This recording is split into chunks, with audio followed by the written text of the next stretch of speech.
Many of us skim through those, the circulars that come with the Sunday paper, and you look through the ads, and you probably saw this, but you missed what Target put out. Take a look at this ad. Check out the boy on the left. That's Ryan. Ryan is 6 years old, and he can ham it up like so many kids his age, but the slight difference with Ryan is that he has Down syndrome. And it is a rarity, without a doubt, in the modeling and the acting world. Target didn't publicize the fact that they used Ryan. It was Ryan's dad who wrote about it in a blog. He says the ad is an inspiration to counter false stereotypes. Ryan has also appeared in a Nordstrom ad as well. And Chris, were you going to tell me it wasn't Ryan's dad? It was another father who wrote about Ryan. That's correct. The ad is being cheered by people all around the world, especially those families who do have children with Down syndrome, and that includes the Smith family, and they are in Texas. And Rick Smith there is getting his earpiece in. Rick, can you hear me okay? Yes, we can hear you. Rick writes a blog called Noah's Dad, which would be, I assume, about your son. Is that your son Noah right there? There's Noah. All right. Yeah, Noah. And Rick, what's your wife's name? Abby. All right. Hi, Abby. Thank you very much. And Abby, you're a physician. Is that correct? I am. All right. So now from a family standpoint, and then later, Abby, I'll try to get to the medical standpoint of this. What was your first reaction when you guys saw this ad?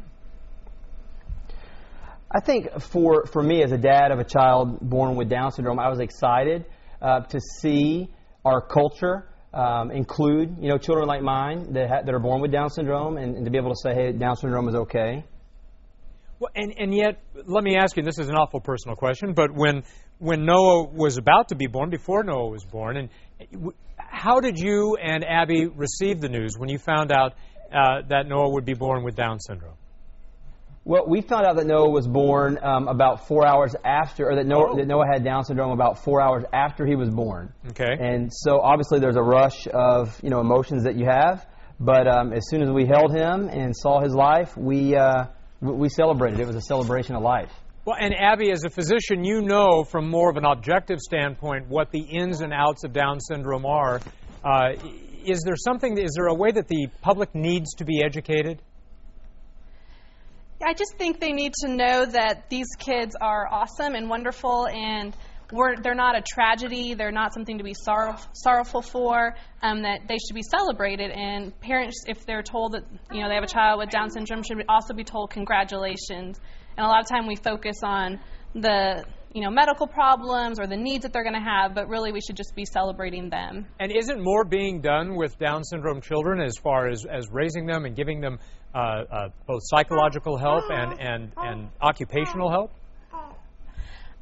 Yes, and we're going to physical therapy twice a week and occupational therapy twice a week, and a lot of children go to speech therapy, and we'll start speech therapy soon. And so, there's so many opportunities to help these kids succeed and maximize their potential, and we as parents work really hard to help him do that.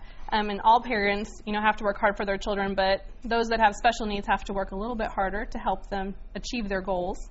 Rick, tell me what you've written in your blog. Well, we have, when Noah was born, we kind of searched the internet trying to find some idea of what our life, what our story was going to be like, and we really had a tough time. Really, we're sort of limited in what we found. We found some things, but overall, it was sort of, the world sort of painted this sad story. And so we began to go forward with Noah in our story and see that the story is not a story of sadness and sorrow. The story is a story of goodness, of a celebration of life. And so we do a 1-minute video every day to kind of open up our story to the world and see that there is no sorrow in our story. It's the only sorrow is for people that kind of misunderstand and what children born with Down syndrome are all about. Thank you. And if you had to correct the greatest misconception, Rick, what would it be?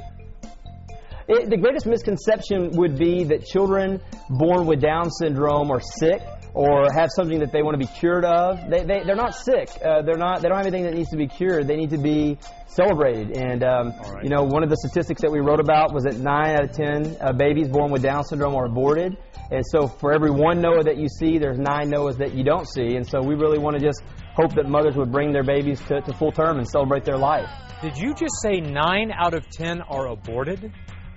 You got me now. Now you see why we were excited about starting this website. Oh, Rick, I had no idea. And may I ask, and I know this is a personal question, you said you did not find out until after Noah was born. I assume that you did not want to know about any of the prenatal tests? It wouldn't have changed one thing to us. Even if we would have known, it wouldn't have changed anything. We personally didn't have a test, and it wouldn't have changed one thing no matter what, one way or the other. Wow. Rick Smith, Abby Smith, and Noah. Hey, I hope I see you in an ad, Noah. Yeah, hey. Us too. Yeah, okay, you guys too. I know. It's always the parents who want to, And it's children with Down syndrome. So that's another thing we're trying to educate. People first language, not Down syndrome children, children with Down syndrome. Children with Down syndrome. They're children first, and Down syndrome is just one of the conditions they have. And don't we all? Well, it's like having red hair and freckles. All right. Hey, Mom and Dad, thank you so much for taking the time to join us from Dallas and for noticing the ad in Target and bringing it to our attention. We appreciate it.